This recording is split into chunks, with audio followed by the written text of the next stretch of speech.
התחלתי לחפש דירה. רגע, אישור עקרוני הוצאת? לא, מה זה אישור עקרוני? אישור עקרוני זה הדבר הכי חשוב בתהליך של קניית דירה. זה האישור הראשוני שאומר שהבנק מוכן לממן לך את העסקה ולצאת לדרך.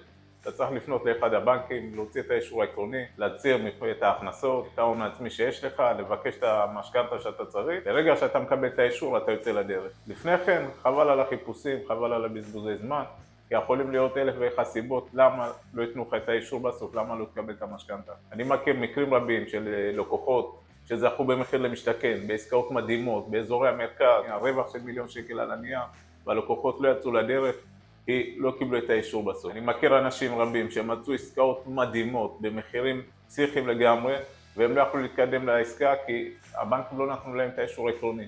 למה? כי הם לא עשו את הבדיקה לפני כן. הדבר הראשון שעליך לעשות הוא לגשת לבנקים ולהוציא את האישור העקרוני. לפני שהוצאת את האישור העקרוני, אין לך מה להתחיל לחפש.